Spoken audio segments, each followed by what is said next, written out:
Slacking off here? Do you really want to get fired? After a tough job search, what awaited me at the company that finally hired me was Jessica, the beautiful daughter of the company president, and her cold gaze. If you can't do the job, come with me. With the company on the verge of bankruptcy, I was taken to a certain place. There, I got involved in a certain incident. I remember the face of the culprit.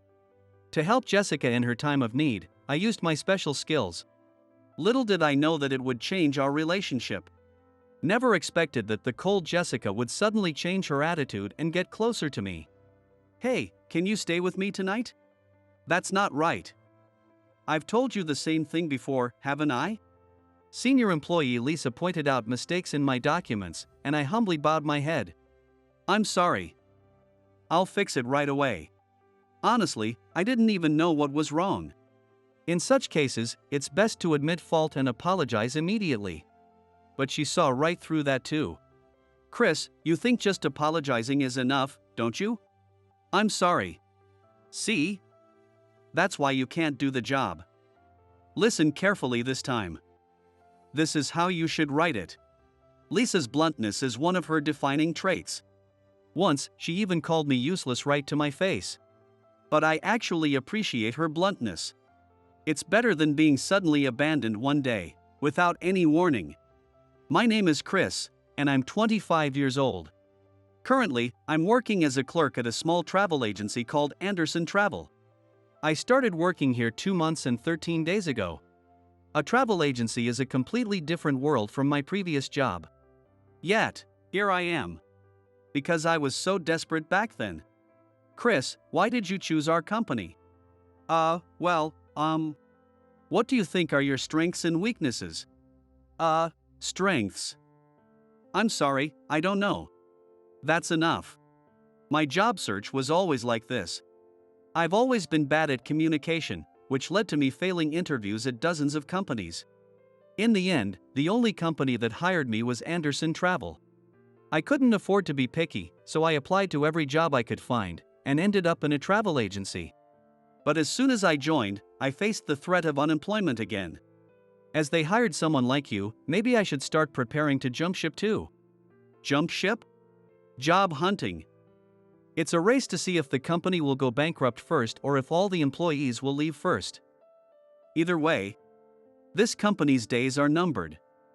You really have no luck getting hired by a place like this. With a laugh, Lisa opened a job search website on the company's computer. No luck. Returning to my desk, I thought, she might be right. The company I barely managed to get hired by was already chronically in the red. It was no secret in the office that bankruptcy could happen any day. We used to run a lot of TV commercials. I remember seeing them. But now, there's not much left to see. Apparently, Mr. Anderson, the president of this company, has given up and isn't involved in the management at all anymore. In the afternoon, as I happened to walk down the hallway, I heard the voices of the employees again. It's a well-known fact that this company is on the brink of collapse. So no one holds back, openly discussing the company's internal issues. So, who's running the company now? Just as they exchanged glances, it happened. Who authorized an extended lunch break?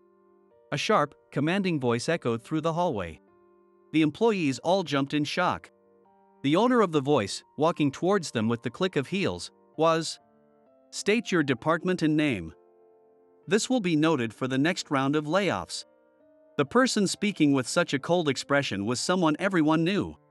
Her large eyes and small face, along with her petite frame, made her look cute like an idol, popular among the male employees. But her personality was cold and arrogant. Indeed, she was infamous for being heartless.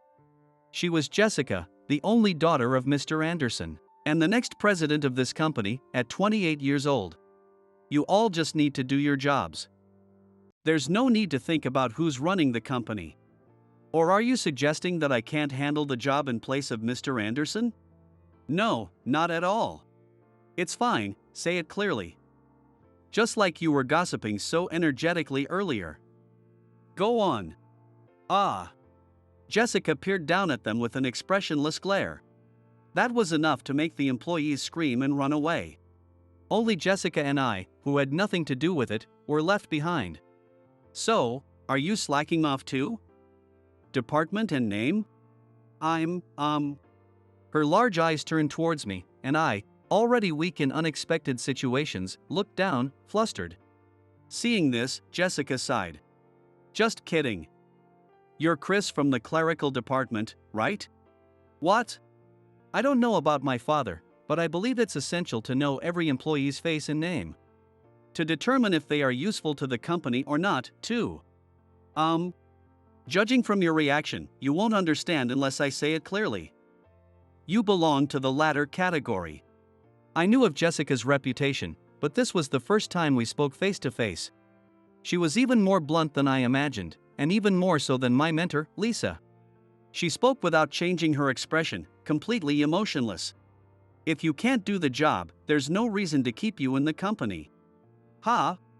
Not understanding her words immediately, I stared directly at Jessica. She met my gaze head-on and said firmly, "You're coming with me tomorrow." The next day, she drove me in the company car to the mountains 2 counties over. There stood a small, secluded hot spring inn. This is a secret hot spring known only to insiders. It's going to be the highlight of the tour we're planning. We'll be staying here tonight. Oh, just so you know, this is strictly a site inspection, part of our work. I chose you because you happened to be in front of me. Reviewing the hot spring, enjoying a one-night stay with 2 meals, and writing a review. Surely you can manage that. So don't get the wrong idea. After giving me a stern look and emphasizing her point, Jessica walked into the inn without looking back. What are you doing? Hurry up and follow. Oh, yes. Stunned, I stood there for a moment before hurriedly chasing after her. Then, 2.5 hours later, I sat on a bench in front of the large public bath, waiting for Jessica to come out of the women's bath. She's late, isn't she? Surely. Let's meet here. Jessica had said before we parted ways to the men's and women's baths, exactly 2.5 hours ago. I had come out of the hot spring about 20 minutes later. That means I'd been waiting for Jessica here for over 2 hours. She said it would take time because she wanted to thoroughly check the quality and temperature of the spring, but 2 hours in that water? Having experienced it myself, I knew the water here was quite hot. I barely managed to stay in for 20 minutes, convincing myself this is work. How could she stay in there for so long? She's amazing, Jessica. No, wait. Could it be? Could she have gotten sick inside and be unable to get out? A bad thought crossed my mind. This is bad. Jessica, are you there? Are you okay? I got as close as I could to the entrance of the women's bath and called inside. But there was no response, and my anxiety grew. Still, I knew that barging into the women's bath would cause a scene. That's it, I'll go get someone. Just wait a minute, Jessica. There should be some female staff at the front desk. Thinking this, I started running down the hallway. At almost the same moment, I heard someone opening the door to the bath behind me. Oh. Thank goodness. Wait, what? I turned around, thinking it must be Jessica, but what I saw was a man coming out through the curtain of the women's bath. You've got to be kidding me. He muttered as he quickly walked past me. And as the man disappeared down the hallway, the door to the women's bath opened again, and finally, Jessica emerged. Chris, have you been waiting here all this time? Oh, yes, we agreed to meet here. I see, well, you can go back to your room now. But? What? For some reason, Jessica was glaring at me, keeping a bit of distance, looking quite annoyed. However, I couldn't just say, okay, sure, and leave. Because. Are you okay, Jessica? I'm fine. Nothing's wrong, anywhere. Just go already. But it was obvious to anyone that Jessica was not fine at all. Her skin, from her face to her arms and ankles, was all bright red. Her steps were unsteady, and her eyes couldn't focus. You don't look well. You're probably overheated from staying in the hot spring for so long. It's not like I wanted to stay in there. I had no choice because my underwear. What? Oh, nothing. Anyway, we're done here. Free time until dinner. Jessica. I moved without thinking. As I reached out, Jessica, who had swayed heavily, collapsed into my arms. Hot. The small body I held was burning hot, as if it were on fire. And it was incredibly soft. No, don't touch me, she muttered weakly. This isn't the time for that. We need to cool you down immediately. Can you walk? I can't. Because right now, I'm. Jessica, usually so calm and composed, was mumbling weakly as I half-dragged her to my room. Her usual fitted shirt and skirt seemed to cling to her body more than usual, emphasizing her curves. But I didn't have the luxury to pay attention to that. I was driven by the thought that I had to help her. I cranked up the air conditioning and made her drink lots of water. As she rested, the redness gradually faded from her skin, returning to its usual clear whiteness. Her previously dazed eyes regained their focus. When I leaned in to check on her, Jessica's eyes flew wide open. Ah! No, stay away! Whoa! Startled by her sudden scream, I fell back on my rear. Jessica sprang up from the bed where she had been lying and quickly backed up against the wall. She hugged herself with her arms, as if protecting herself from an enemy. Don't come any closer. Don't look at me, turn around right now. Why? Just do it. I couldn't argue with her fierce tone and turned around as ordered. Then Jessica started mumbling something. It was gone. What? My under. My underwear was gone. When I got out of the bath, it had disappeared from the changing room. What? Reflexively, I turned back despite her order. Our eyes met, and Jessica's face turned bright red again, as if she were overheating. Don't look at me. Just look at the ceiling. Yes, ma'am. That's better. When I looked up at the ceiling, she seemed to relax a bit. She let out a long sigh and finally explained why she had been in the bath for so long. The water was hotter than I expected, so I decided to get out fairly early. But then, I realized my underwear was gone from the basket in the changing room. No matter how many times I checked, it was nowhere to be found. So, I couldn't leave, but it was too cold to stay in the changing room. So I kept going back and forth between the bath and the changing room until I started feeling ill. Basically, that's why. I'm not wearing any underwear right now. She confessed the shocking truth with a strained voice. You can look now, your neck must be tired, she said. Even so. After hearing her confession, I couldn't bring myself to look at her. Still staring at the ceiling, I asked about something that had been on my mind. So, when you say your underwear was gone, you mean it was stolen? I don't know, but there weren't any other guests besides me. So, it's unlikely someone took it by mistake. I hate to think about it. But there's a possibility that there's an underwear thief in this inn. Jessica muttered bitterly. Hearing this, a memory suddenly came back into my mind. Ah! What is it? Well, it was strange to see a man coming out of the women's bath. What do you mean, Chris?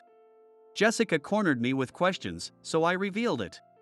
I told her about the man I saw coming out of the women's bath just before she emerged. Jessica's eyes widened, and she pressed closer to me. What did that man look like? He must be the underwear thief. Think hard and remember.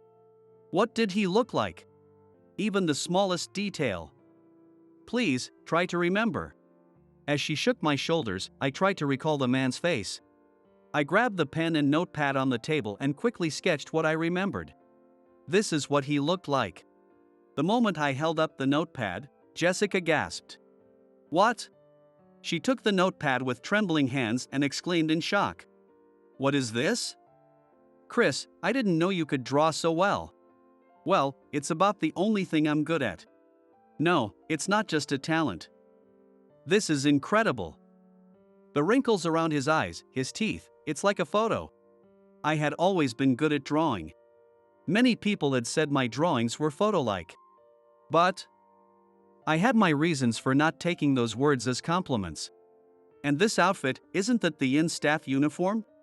Oh, now that you mention it. Realizing this, I grabbed the notepad and headed to the front desk to explain the situation. As a result, the culprit who stole Jessica's underwear was identified.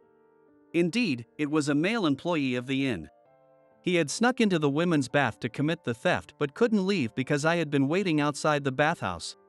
He confessed to the manager that he had been the one stealing underwear repeatedly. The police were called immediately, and the inn became a bit chaotic. We are truly, deeply sorry. After the male employee was taken away by the police, the inn's president, accompanied by the head of the guest services department, profusely apologized to Jessica. They also offered to waive the entire cost of our stay as a sign of apology. And of course, we will provide the best service possible for the rest of your stay. Are you asking us to overlook this? No, that's not our intention. Then, no thank you. Let's go, Chris. Jessica curtly rejected their offer, looking like she had regained her usual composure. She walked straight towards the entrance without looking back. I hurriedly followed her, and we left the inn together. Maybe I did something wasteful. We had a chance to stay for free, Jessica murmured while driving down the mountain road. A slight smile appeared on her face for a moment. It was the first time I had seen her smile. It's a pity for you too, Chris. The food there is reputed to be delicious. No. I'm glad. Glad? About your legs. After we left the inn, it seemed like your shaking stopped. When I said that, Jessica's mouth fell open in surprise, as if she had just realized her legs had been trembling. You really observe things, don't you? With that drawing and all. I have to admit, I'm impressed. Thanks, but it's the only thing I'm good at. Don't say that. With your drawing skills, you could succeed in that field. Why did you decide to work in the travel industry? Well, it's a long story. I see. Everyone has their reasons. I used to be lauded as the president's daughter and the future president, but now I'm living in near poverty. Speaking more casually than usual and with a softer expression, Jessica talked a lot. It was a side of her that probably no one at the company knew. Anne? I realized she was deliberately putting on a cheerful facade when we arrived at the hotel in town. It's late, so let's stay here tonight. Is that okay? Understood. I'll check if they have 2 single rooms available. Just as I was about to get out of the car, Jessica suddenly called out to me. Wait. Huh? Not singles, a twin room. A twin room. After everything that happened, I'm still scared. Look, I'm shaking again. So please, Chris. Just for tonight, stay with me. Her large eyes filled with tears as she looked straight at me. My heart skipped a beat. And I couldn't refuse her request. Can you draw me? Jessica asked as she relaxed a bit on the bed. Draw you? Is that a problem? Not a problem, it's just, I'm not good at drawing people. You're so good at it. Please, I want to know how I look through your eyes, Chris. Well, it wasn't that I wasn't good at it, it was more that I didn't want to. Especially if the model was Jessica. My style couldn't capture her charm.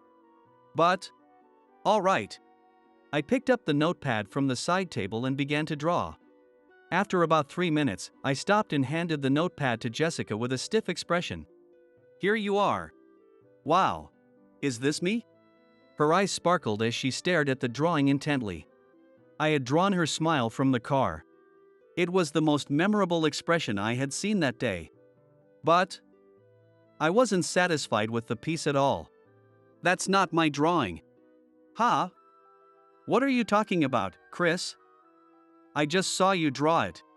Jessica tilted her head in confusion. But her next words hit me hard. But it's true, this drawing feels different from the one earlier. The one earlier was almost like a photo, but this one feels softer and kinder. Ah!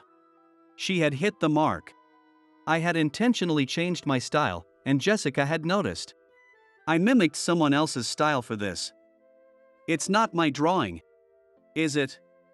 Maybe this person? Jessica sat up and took her phone out of her bag. She turned it on and showed me the screen.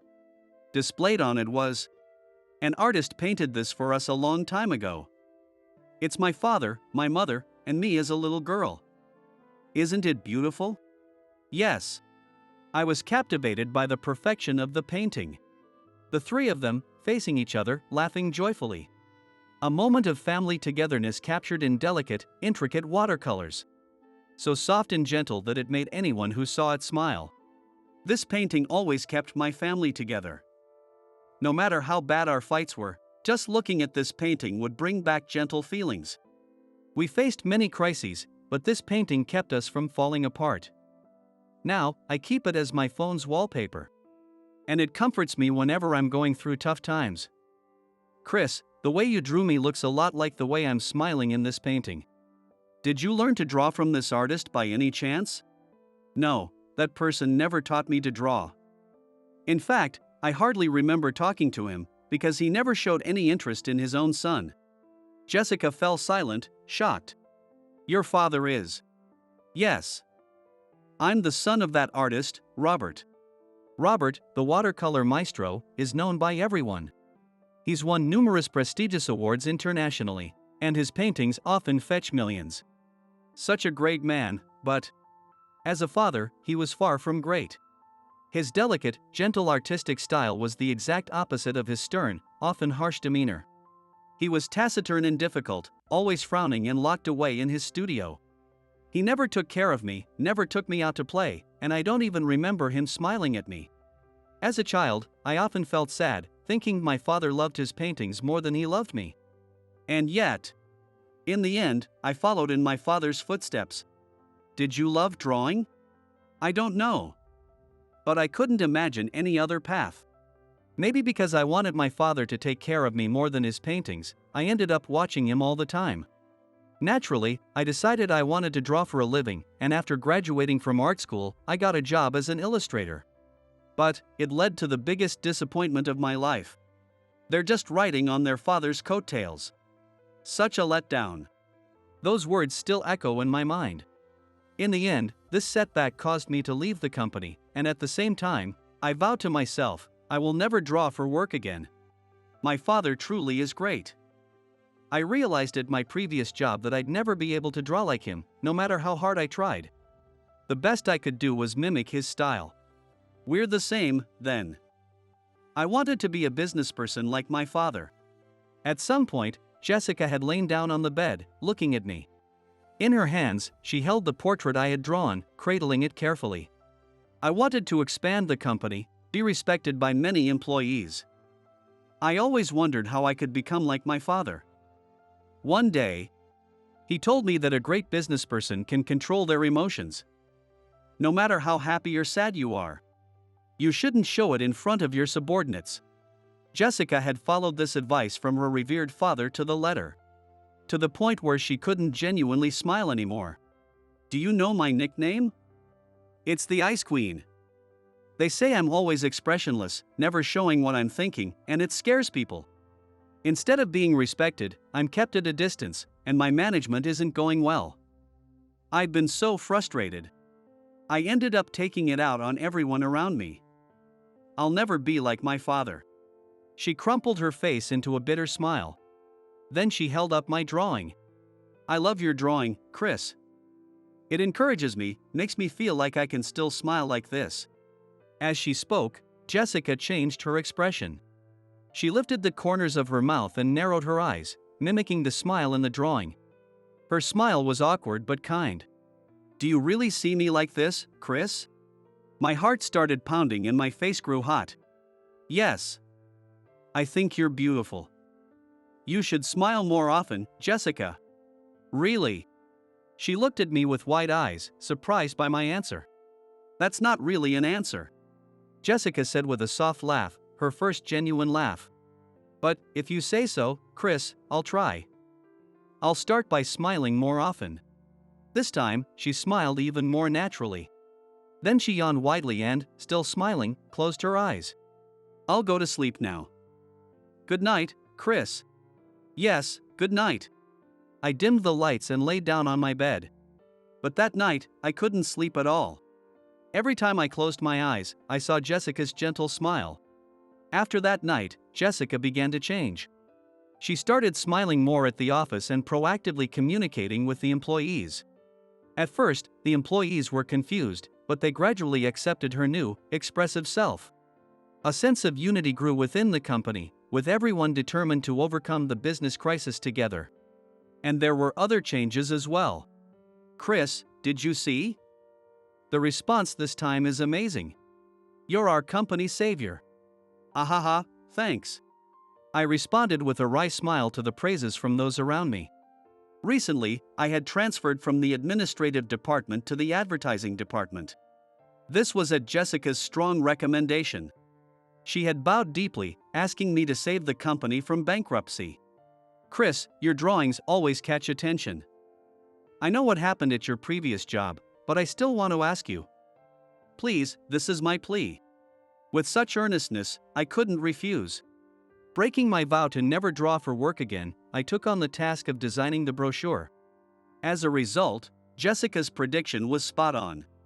The brochures I designed generated a huge response, especially on social media. This significantly boosted the company's visibility, leading to many inquiries and numerous tour bookings. For the first time since the company began to falter, there were signs of an improvement in the business.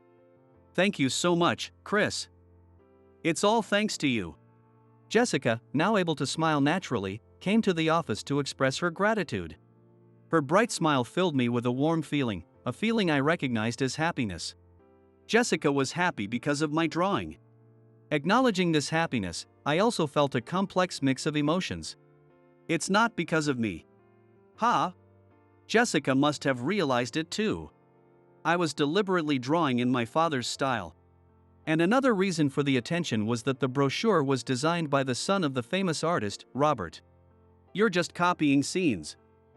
That's not what I call art." My father had once criticized my drawing. In essence, he told me I had no talent. And here I was, mimicking my father's style again, thinking, I really am just a second-rate imitation. Without my father's legacy, I wouldn't have been able to make Jessica smile.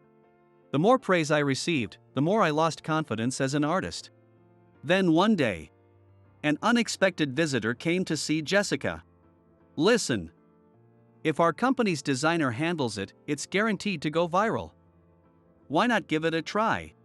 Hearing the voice from outside the reception room, a chill ran down my spine. No way. Feeling a bad premonition, I couldn't help but press my ear against the door.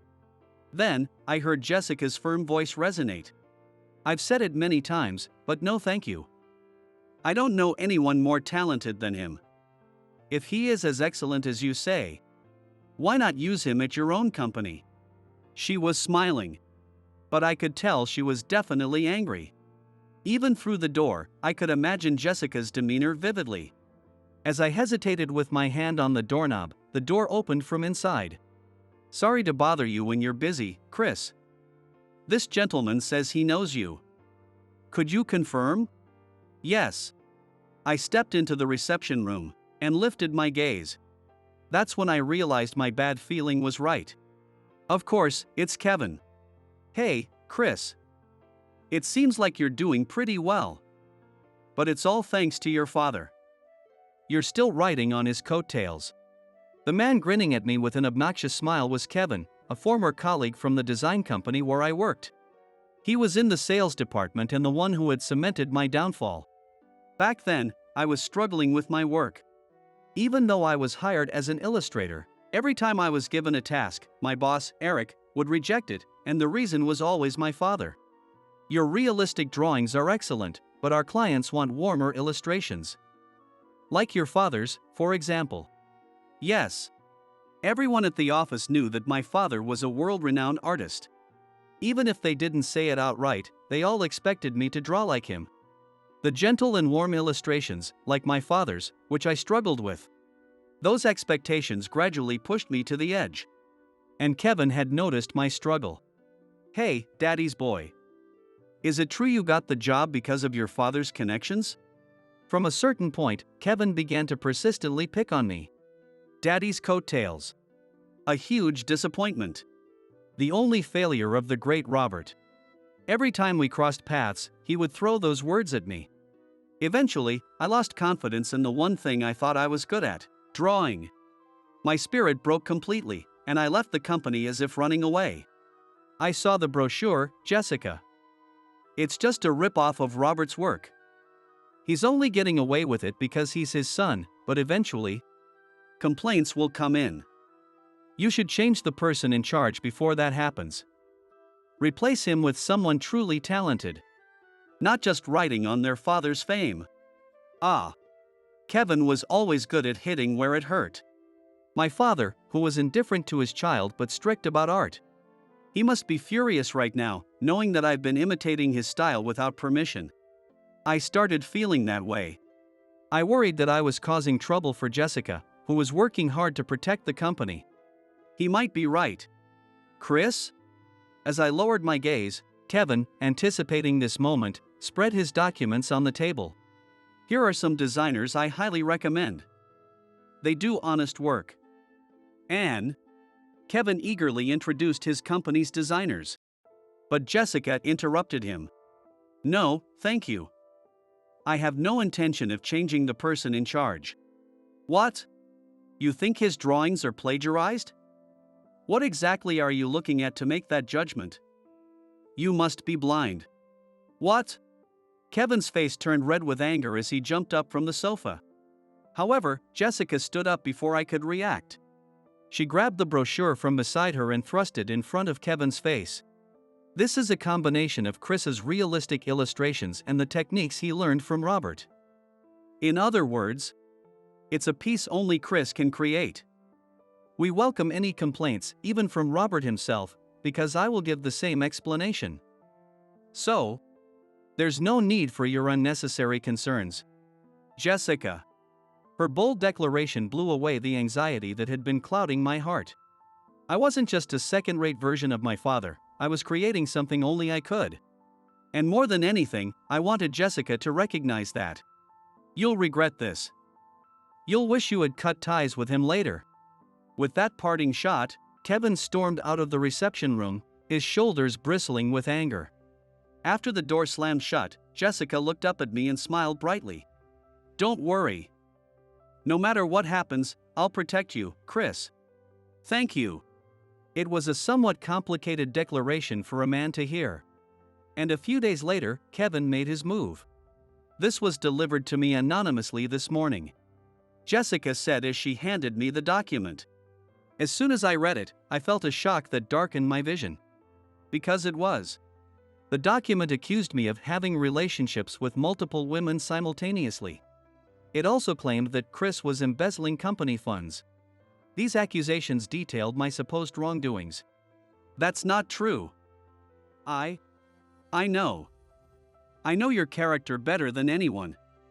I also know that these claims are baseless lies, and I have a pretty good idea who sent this.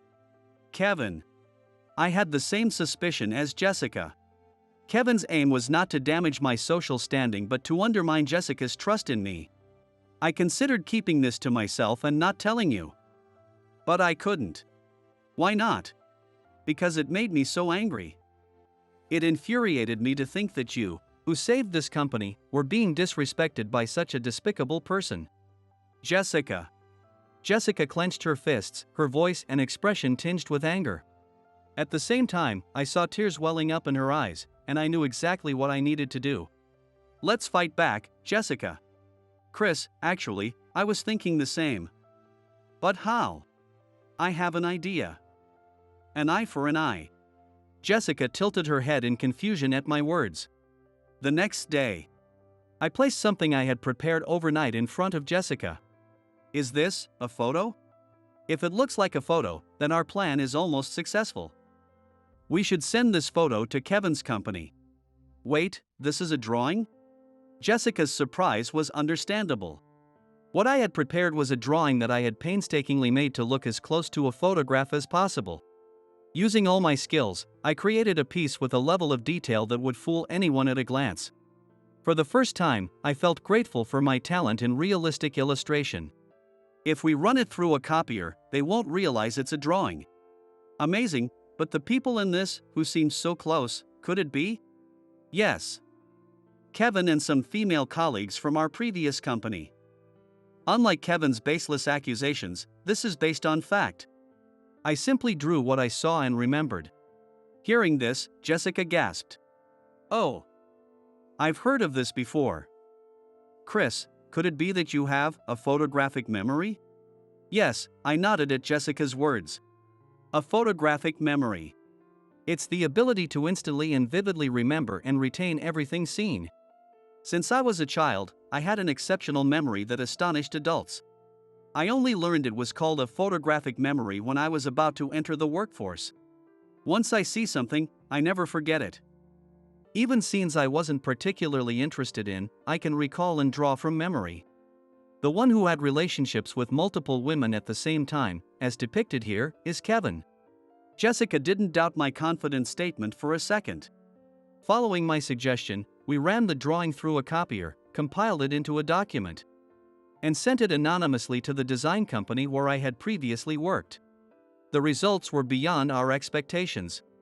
Kevin, who was engaged to the executive's daughter, was questioned by his superiors and ended up confessing to cheating with several female employees. He even confessed to embezzlement, though no one had asked about it, out of fear that someone knew everything. It seems there's someone who knows everything, he muttered in terror, clutching his head. Your photographic memory helped you when you saved me at the inn, didn't it? After our successful retaliation against Kevin, Jessica spoke with a tone of understanding. She said it was an incredible ability, one too valuable to keep hidden. However, What's wrong, Chris? Well. Seeing my uneasy expression, Jessica's face also clouded over. To her, I revealed another secret I'd been keeping. I had a mild developmental disorder. It's often said that people with a photographic memory might have developmental disorders like autism spectrum disorder.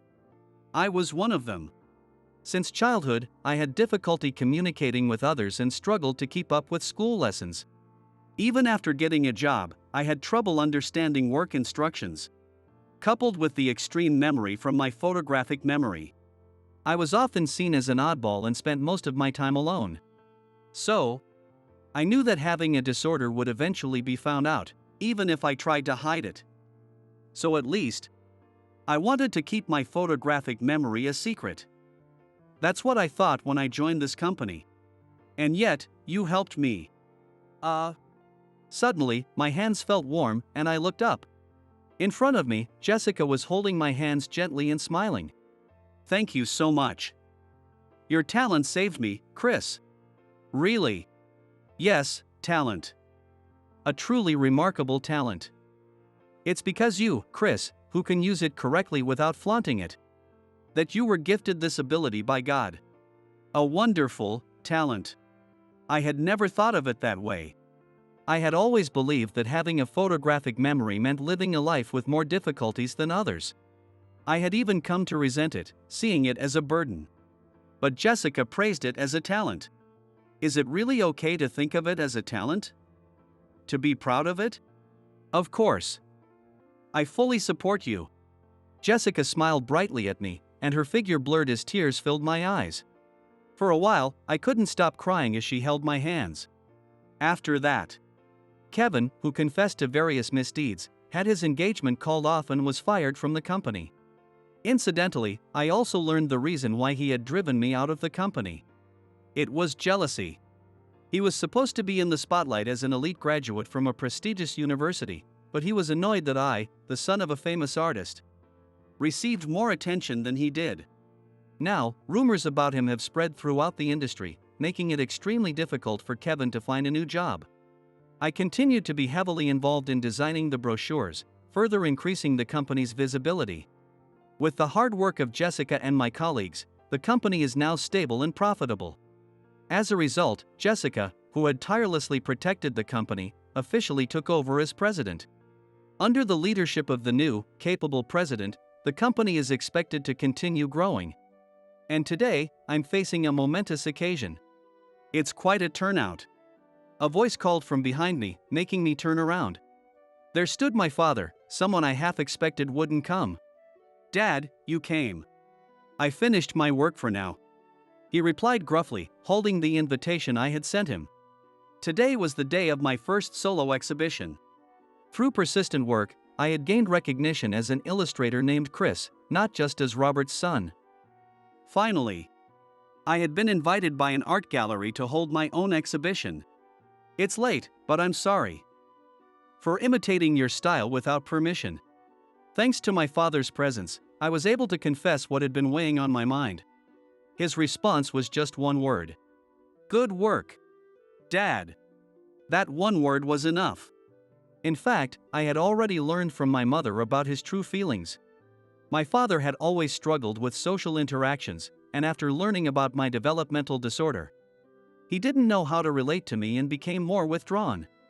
He had tried to connect with me through our shared love of drawing but ended up saying things that sounded like he was dismissing my work, which he regretted later. He had even secretly collected all the brochures I had designed in his studio. This is Chris's own work. I see. My father murmured to himself as he looked at my drawings. For some reason, his profile looked happy. I felt the long-standing tension between us dissolve. At that moment, I heard a voice calling my name. Chris. A woman hurried towards me from a distance. It was Jessica, who had come despite her busy schedule as president. Sorry for being late. Congratulations. Thank you. Jessica, is everything okay at work? I'll worry about that when I get back. Jessica's bright smile made me smile as well. When I turned to introduce her to my father, I was taken aback. Please take good care of my son, my father said, bowing deeply to Jessica. Dad. Oh. As a colleague, of course. Yes, I will. Jessica stammered, her face turning red. Jessica? For some reason, her blushing face looked adorably cute. I, who never forget a single detail once seen, thought for the first time, I want to remember this moment forever. Years later, Jessica sometimes looks back with a nostalgic smile. She says that the misunderstanding back then actually helped her muster the courage to confess. Thanks to your father, I was able to confess to you, Chris. So, let's continue to take care of each other forever. A gentle smile graced Jessica's face, and the ring I had just given her glistened on her finger. Smiling back, I replied, likewise, and held the love of my life in my arms.